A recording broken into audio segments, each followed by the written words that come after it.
Oke, kita lanjutkan diskusi. Singkat lagi Bang, melanjutkan tadi Anda sempat mengkritik di salah satu proyek investasi. Ya, bagi Amin, konsep investasi itu pertama, dia harus menghadirkan, memproteksi para pekerja. Ya. Keselamatan, kesehatan para pekerja itu sangat penting. Dan kemudian masyarakat lokal di situ. Bukan hanya di Morowali misalnya, kejadian sebelumnya yang sempat sangat ramai sekali dibincangkan adalah kasus Rempang Eco City. Di mana sampai saat itu ada proses penggusuran masyarakat lokal adat di situ yang hidupnya sudah 200 tahun di situ. Turun-temurun, dan mereka harus digeser ke kampung sebelah. Dan ini yang menurut saya, menurut kami di tim Amin, ini tidak tepat. Jadi konsep investasi itu oke, menghadirkan nilai tambah ekonomi, kesejahteraan, pertumbuhan ekonomi. Tapi di sisi bagaimana kita memproteksi warga yang tinggal di sana, itu hal yang sangat-sangat utama. Artinya Anda sepakat dengan pernyataan Prof. Mahfud bahwa saat ini pemerintah gila investasi bahkan hingga mengorbankan rakyatnya? Jadi gini, gila investasi itu jika dan hanya jika nilai ekonomi, kepentingan ekonomi mengorbankan hak asasi warga, mengorbankan kesejahteraan warga. Nah, ini yang disebut gila investasi. Dan beberapa kasus yang kemudian muncul misalnya di Morowali, kemudian di Rempang, itu menunjukkan harus kita koreksi bersama. Harus fair dong. Ini tidak boleh. Investasi kita butuh. Karena itu untuk menciptakan lapangan kerja. Ya. Tapi kita harus perhatian betul kepada keselamatan kerja, hak warga, dan juga lingkungan hidup. Itu juga harus kita perhatikan. Itu semangatnya sama mungkin ya. Untuk investasi semua sepakat. Oke, saya balik lagi ke Pak Natsib. Kalau dari apa yang disampaikan tadi oleh Bang Khalid, apa yang disampaikan oleh Pak Mahfud sebenarnya ditujukan pada siapa? Pada sesama menterinya, atasannya, atau justru kritik terhadap internalnya sendiri? Saya nggak bisa jawab soal apa yang dipikirkan oleh Pak Mahfud ya. Tapi saya sampaikan begini, kalau dibilang pemerintah kita itu belum pada tataran gila investasi kalau kita pada tatarannya makro ya, seperti yang disampaikan beliau tadi. Karena kalau kita bicara tentang investasi, pertumbuhan investasi kita itu masih rendah. Jadi kita memang butuh sekali angka investasi yang banyak. Nah, konteks Pak Mahfud itu kan kombinasi antara dua sisi yang dalam istilah penegakan hukum ya. Satu, penegakan hukum, kedua, menjamin kepastian hukum. Nah, Pak Mahfud ketika mengkritik soal investasi itu sebenarnya pada posisi di dua-dua ini. Penegakan hukum dan menjamin adanya kepastian hukum. Penegakan hukum itu kalau melanggar ya dilanggar, dan kita sudah saksikan kan kalau kasusnya yang dibicarakan itu adalah di Morowali. Proyek sudah dihentikan sementara sampai proses penyelidikan ya, investigasi, dan kita harapkan investasinya independen ya, melibatkan aparat-aparat yang kredibel reportnya kira-kira gitu. Itu penegakan hukum karena gini, kita itu harus hati-hati juga ketika kita itu memilih partner dalam investasi ya.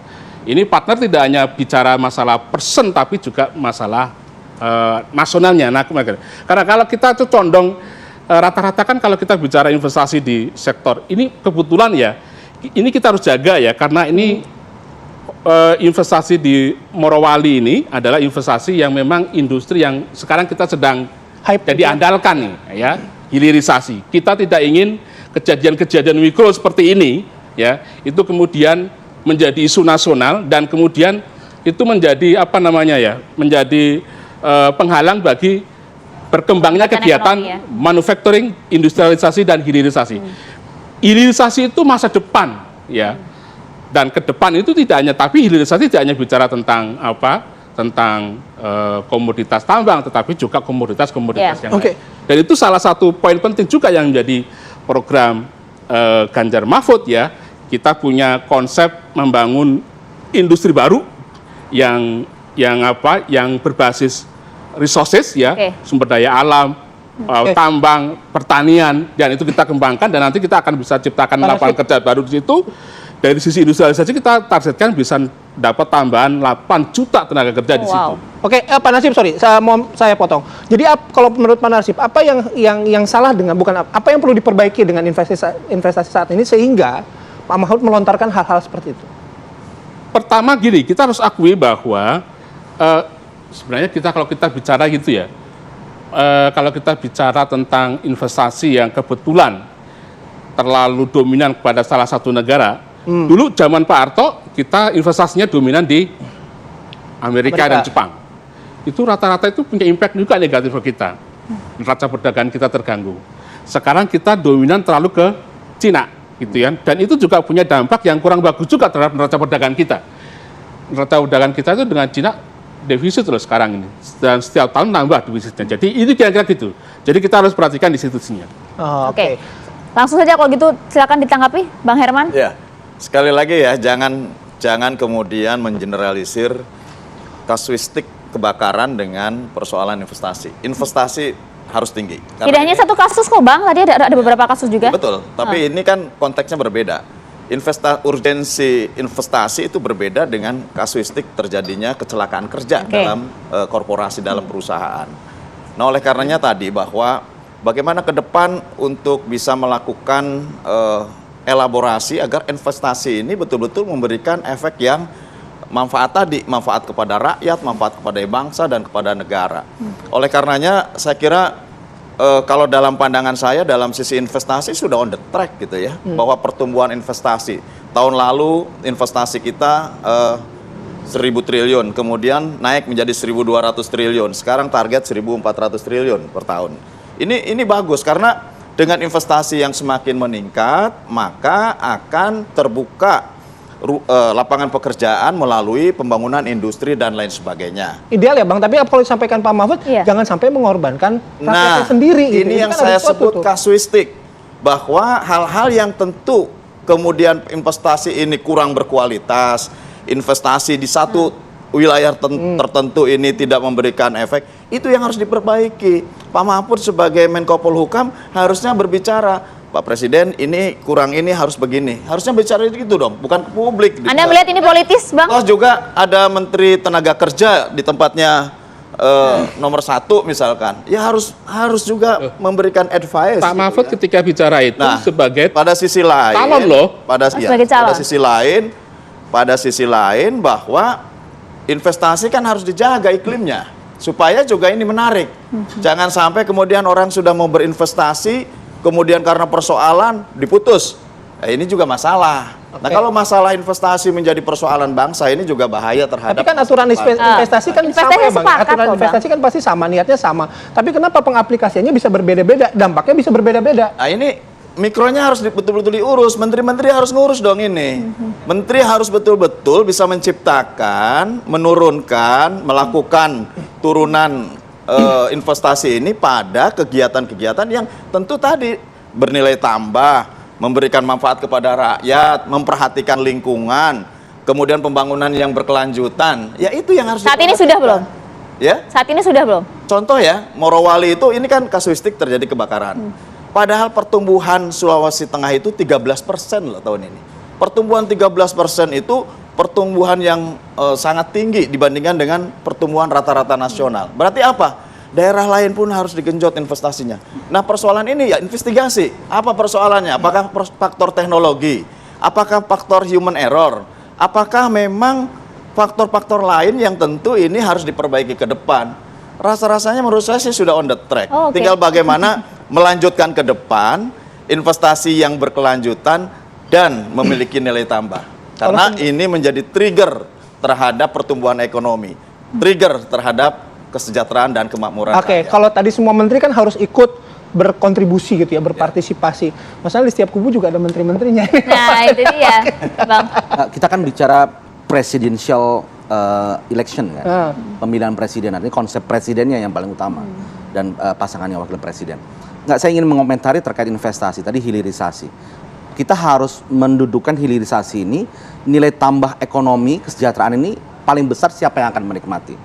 Kita ambil contoh misalnya nikel di Morowali. Tadi saya sampaikan, jangan-jangan kita ini hilirisasi nilai tambah yang kemudian kita lakukan, justru yang paling menikmati adalah Tiongkok. Ya. Ini harus kita pertanyakan ini. Ya. Kita konsepnya kalau di Amin, hilirisasi itu oke sebagai step awal, tapi kita harus membangun industri yang berkembang di Indonesia. Jangan sampai kita menjadi subordinat Jadi hilirisasi kita itu menjadi subordinat industri dari negara lain. Ini yang harus kita koreksi. Yang kedua, kalau kita bicara mengenai investasi, maka kita harus direct impact, efek langsung terhadap kesejahteraan rakyat. Maka tadi saya sampaikan sebuah data bahwasanya ternyata konsumsi rumah tangganya, proporsi terhadap produk domestik bruto regional di Morowali justru menurun.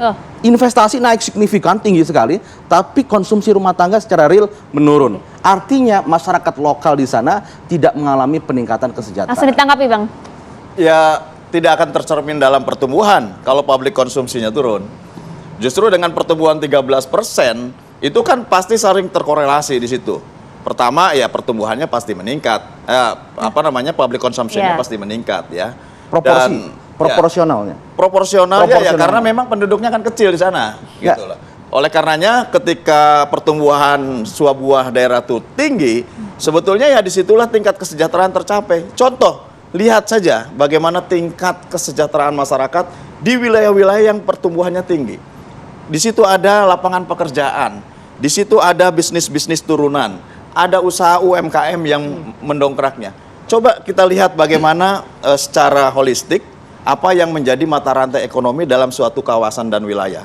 Oleh karenanya yang terbaik adalah bagaimana kita tetap menjaga investasi tinggi, tumbuh dan berkembangnya industrial sebagai pembuka lapangan pekerjaan, meningkatkan publik konsumsi, dan tumbuh usaha-usaha masyarakat yang menjadi penopang ekonomi dan jangkar. Mungkin misalnya ya, Faktualnya sedikit saya mungkin tambahkan. begini ya. Yuk, gimana, Pak? Saya kebetulan gini, justru yang kita inginkan itu memang ada perubahan di dalam komposisi produk domestik bruto kita. Hari ini, kalau kita ekonomi kita, makanya komentar buat beliau berdua nih ya. Hari ini kalau ekonomi kontribusi sektor konsumsi rumah tangga turun, itu pertumbuhan ekonomi turun. Ya, justru kita itu menginginkan pertumbuhan ekonomi yang sustainable kayak India. Contohnya India ya. India itu ketika kontribusi konsumsi rumah tangga turun terhadap PDB, pertumbuhan ekonominya nggak naik. Kita sebaliknya. Kita nggak kepingin seperti kita kepingin ke situ. Makanya pertumbuhan ekonomi Indonesia itu 7%, bisa 7%, 8% sebelum ada krisis ini ya. Karena memang mereka digenjot itu.